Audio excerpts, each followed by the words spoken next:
बिस्मिल्लाहिर्रहमानिर्रहीम। अस्सलाम वालेकुम। आज हम बनाएंगे मसालेदार भिंडी, जिसके लिए भिंडी को अच्छे से 2-3 पानी में धो लिए और काट के रख लिए। और ये हस्बे जायक, मतलब जितना आपको तेल चाहिए उतना तेल शामिल कीजिएगा, क्योंकि भिंडी में थोड़ा सा तेल ज़्यादा जाता है। सबसे पहले तेल शामिल करेंगे, थोड़ा सा गर्म हो जाए तो उसमें प्याज शामिल करेंगे। प्याज 2 अदद प्याज थे मीडियम साइज़ के, जो कि स्लाइस में मैंने काट लिए।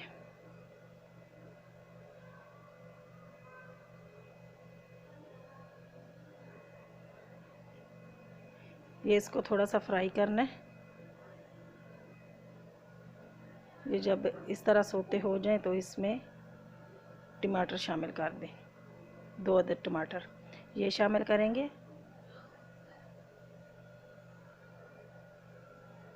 और ये टमाटर थोड़े से गल जाएं और भुन जाए तो इसमें सूखे मसाले शामिल करेंगे, जिसमें नमक, कुटी मिर्ची, हल्दी और धनिया पाउडर।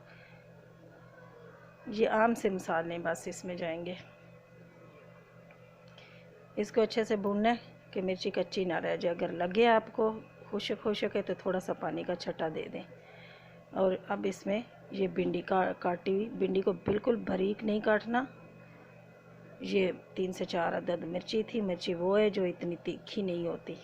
ये शामिल करेंगे और इसको थोड़ा सा हिला के और इसको आंच थोड़ी सी कम करके इसको ऊपर से ढक देंगे, ताकि भिंडी थोड़ी सी गल जाए। ये देखें, भिंडी हमारी गल भी गई है और पक भी गई है। अब चूल्हा करते हैं बंद और इसको डिश आउट करते हैं। फाइनल लुक फिर मैं आपको बताती हूँ। देखें माशाअल्लाह सुभान अल्लाह कितनी अच्छी और माशाअल्लाह मसालेदार भिंडी बनी है।